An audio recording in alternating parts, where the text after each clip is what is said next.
Hey guys, just want to do a quick video on sleeping mattresses. So from where I began to where we are now. So this is where I started. This is a very old Thermarest Original, I think it's called.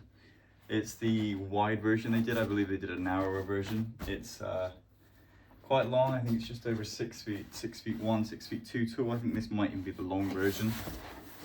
Fairly thick. It's just your standard self-inflating mattress. It's rectangular, so there's a lot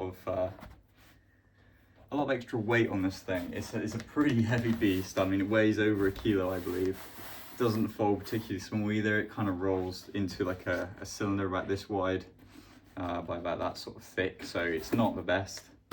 Kind of heavy. Not super good at insulating, believe it or not. Although it does obviously have foam inside and it is an air mattress. It's not the best at insulating. You can probably see it's seen some things in its years. I think it's probably nearing on 30 years old. It was secondhand when I got it. But it's still going strong. I mean, this thing only really gets used now for car camping, although I did backpack with it last year over just a couple of days, and it did the job. It was fine. It just was super heavy. It's super heavy. So from this, I moved on to, actually just before I say that, so when you're starting out backpacking, obviously it can be quite expensive purchasing a lot of gear, you know, especially in a short span of time. And although it might be tempting to go for something like this, these can be picked up for like 20, 30 pounds on eBay or, you know, in certain outdoor shops, the self-inflating ones. First of all, I would say don't buy anything new self-inflating. Don't bother with any of the modern self-inflating sleeping mats. They're just completely pointless. For the 50, 60 pounds you pay, you can get yourself a really good alternative, which I will show you in just a second. If you're looking to do car camping, maybe one day-ish, you know, maybe 2 days of lightweight backpacking, you're not really going to take it too seriously. You're not doing a super big distance, at most maybe 6 miles a day. One of these would be okay, simply because they're cheap and they're reliable and they do last a long time. But apart from that, if you're looking to get into backpacking seriously, it's better to buy once. You know, it's not good to spend 30 pounds on this and then 6 months down the line, you're going to be wanting to buy something better so you can do those extra distances, so you can do those extra days. So I wouldn't recommend buying one of these unless you're just looking for something super, super cheap, you're on a really, really limited budget, or you're looking to do mostly car camping and the odd occasional weekend backpacking. And the reason you don't buy the modern equivalents is because there's literally no point for what they are. I mean, the self-inflating aspect is kind of cool. It is cool. You can just undo the valve, throw it in your tent, fine. But all I've experienced, I've had many different models of these. The Thermarest is the only that has ever stood the test of time. Every other one I've had has either had punctures or over time the foam inside becomes too compressed. And I've been storing these out. I store these like this.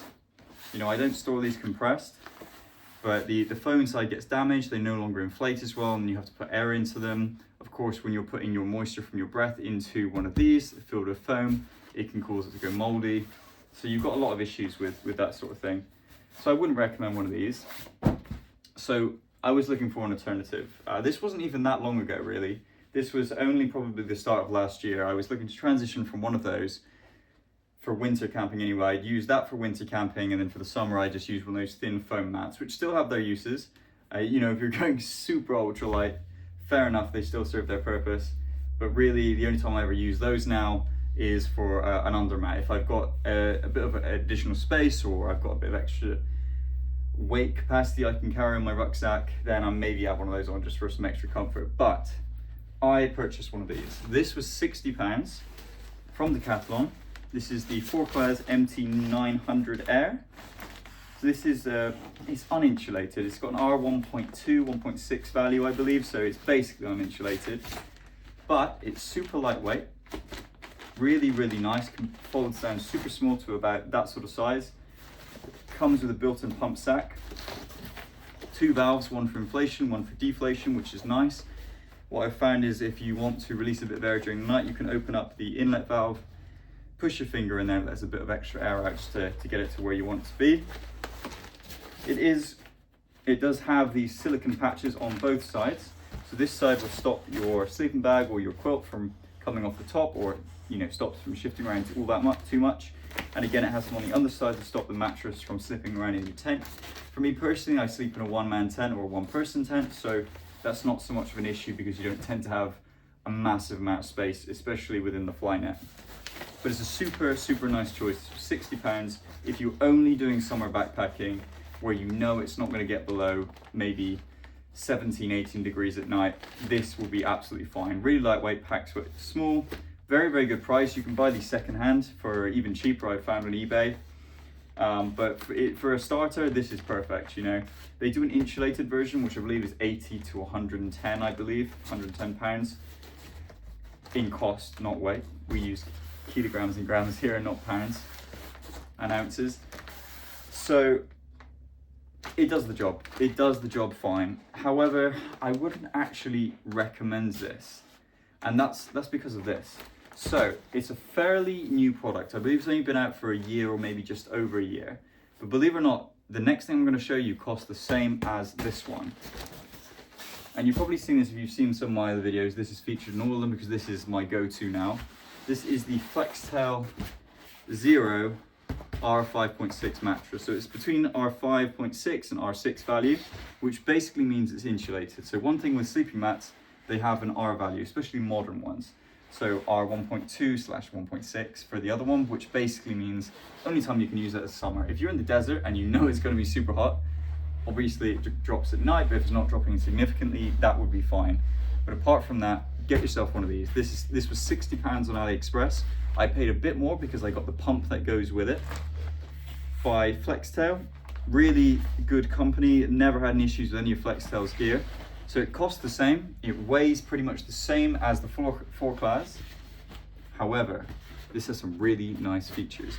Not only do I like the bright color, so you might want to know why it's important to have bright color, but when you are doing any sort of mountaineering or any sort of activity, it's always good to be able to make sure that if something does happen, you can be as visible as possible. So a lot of companies like Arc'teryx, North Face, they create a lot of gear that has very subtle colors. And that's primarily for the casual market, or in some cases the hunting and sort of bushcraft market. But the vast majority of the time it is faced for the casual market. So that's when you get your blacks, your grays, you get your whites. Sorry about that. And they're okay, but when you're out in the hills and something goes wrong, you want to be seen. And I would know I'd rather be wearing a bright red jacket so I could be seen by a helicopter, so I could be seen from a distance, than I would be wearing a white jacket when I'm surrounded by snow. So the same principle applies to most of my gear. The 4-class is white, which is fine if you are somewhere in the summer, but for me personally, I like to do a lot of things during winter, so the orange makes sense. And you can probably see actually with the light, can you see there? It's kind of transparent here, but then not here. And that's because this is insulated. This actually has insulation inside. And initially I thought it was some kind of reflective foil, but I have looked inside through the valve, and it does appear to have some kind of padding, almost like a Primaloft-y sort of material throughout the center of this mattress. And that's done intentionally, so there's no need to have it on the outsides because you might not be able to see, but the outside baffles here are thicker than those of the inside, and that creates a buffer. So that theoretically keeps you on the mat at night. So when you're rolling over, when you're turning over and moving around, theoretically these should keep you fixed onto the middle of the mat. So the center, the 1, 2, 3, 4 of the center baffles are all insulated. This is the mummy variant, so this has a tapered foot and a tapered head. They do a rectangular version, which doesn't pack down as small and it is slightly heavier. However, it still has the same features, so it still has the bumpers and it still has the insulation. This one has just the one valve, but it's very smart because you pop it off once and that's the inflation, you pop it off twice and that can deflate. So it does do away with the need for 2 valves, which again increases the weight. And I just like this thing. Personally, I find this a lot more comfortable with the vertical baffles opposed to the horizontal baffles. If I compare it with the 4-class. The 4-class also sort of does have the side buffers, but they're not as prominent. So I don't really know if they're going to work as well personally. And the issue I've always found with the horizontal baffles is the fact that it just doesn't feel natural. It doesn't feel good to sleep on them. You're always bouncing on top of those baffles. Whereas with the vertical, you kind of fit into the grooves a lot better. It just feels a lot nicer.